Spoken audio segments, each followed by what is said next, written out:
It was supposed to be an ordinary evening. The sun had just dipped below the horizon, the porch light was on, and my wife and I were winding down after a long day. Then came the knock.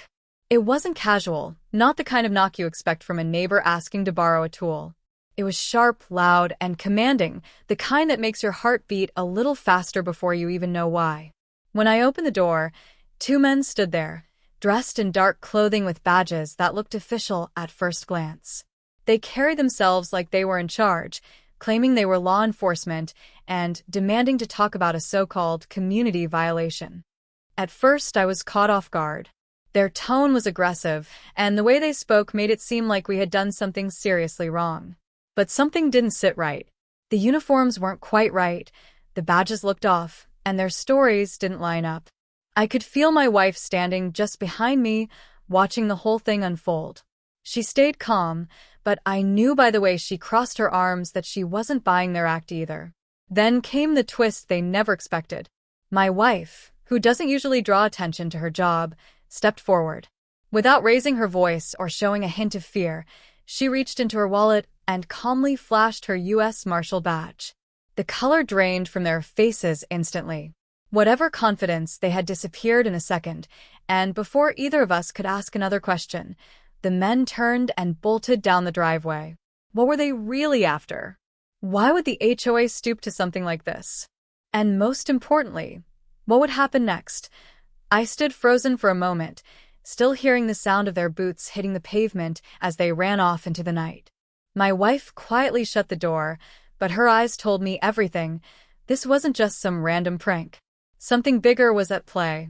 We both knew the HOA had been giving us trouble for months, nitpicking every little thing about our property, from the color of our fence to where we parked our truck.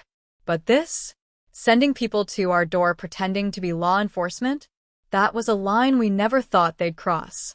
I couldn't shake the feeling that they were trying to scare us into submission. The HOA board had been especially pushy lately, handing out violation notices that made no sense and threatening fines for things that weren't even against the rules. My wife kept telling me their behavior felt like intimidation, and after tonight, it was hard to argue with her.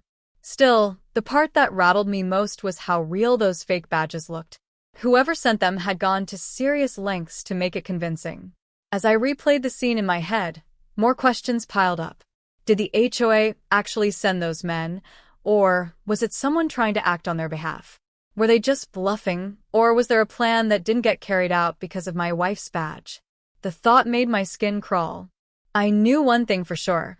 If they were bold enough to send impostors to our doorstep once, they might try something again. My wife, calm as ever, started gathering notes and snapping photos of the so-called violation letters we'd received. She said every piece of paper, every strange detail could matter later. I didn't realize then just how right she was. The days after that night felt different. Every knock at the door made me tense up. Every car that slowed near our house had me watching from the window. The HOA had always been a headache, but now it felt like something darker. Neighbors started mentioning strange visits too. Unmarked cars pulling into driveways, people asking odd questions about who lived where, and even flyers taped to doors with vague warnings about following community rules. None of it felt official, but it was clear someone wanted to create fear. My wife stayed steady, though. She had seen plenty in her line of work, and she reminded me that intimidation only worked if we allowed it to. Still, she admitted there was more going on here than a power-hungry HOA board. We both suspected there were a few individuals behind the scenes pulling strings, people with personal grudges who were using HOA authority as a shield. That theory made sense, especially since our biggest conflicts had started after we questioned where the HOA fees were going. We had asked for records, financial breakdowns, simple transparency, but instead of answers, we got hostility. One subplot kept gnawing at me. A neighbor down the street, a quiet man who mostly kept to himself, had once warned me that the board had ways of shutting people up. I thought he was exaggerating at the time, but now I wasn't so sure. He had suddenly stopped coming to meetings, and his house looked almost abandoned. Was he pressured too? Or did he just decide it wasn't worth the fight? The deeper we looked, the more twisted it became. What seemed like a simple dispute over property rules was turning into something personal, something calculated. And we were right in the middle of it. The pressure only grew heavier as the weeks passed. Every time I thought things might settle, another letter or strange visit proved otherwise.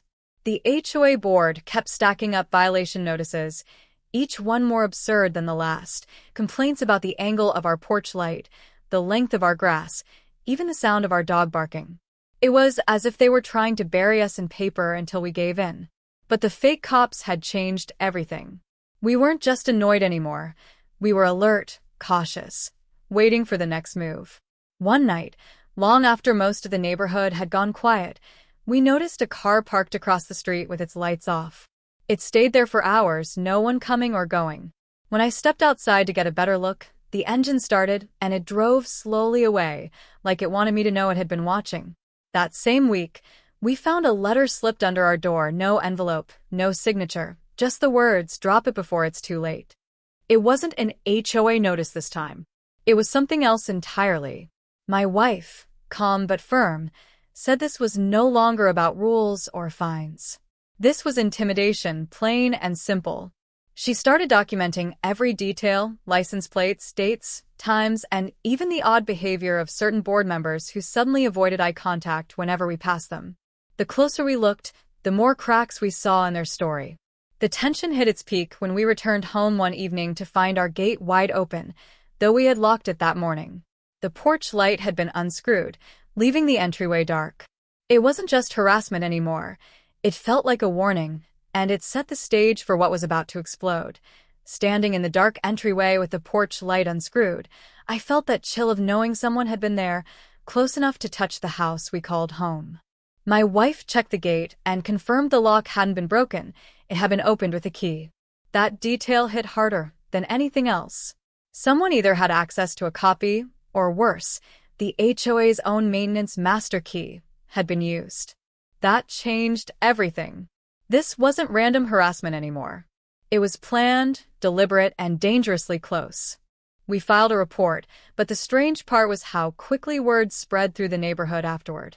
A few neighbors quietly approached us, saying they had experienced similar intrusions, garages left open, locks tampered with, and even missing mail.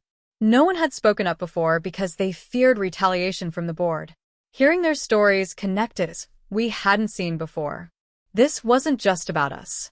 It was a pattern, and somehow the HOA was right in the middle of it.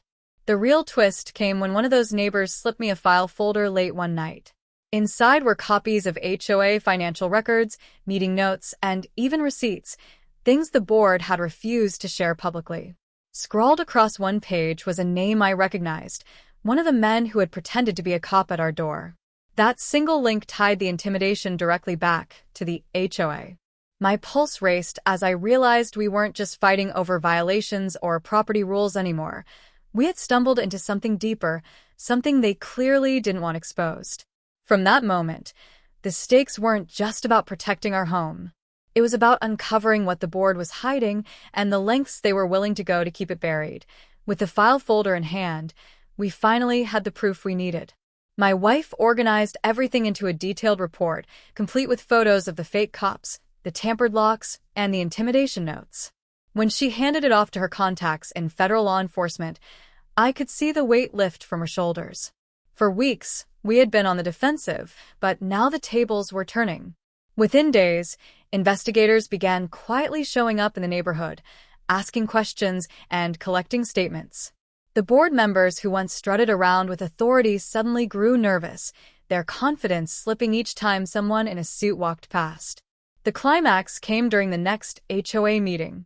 What was usually a room full of scripted speeches and fake smiles turned into a confrontation no one expected.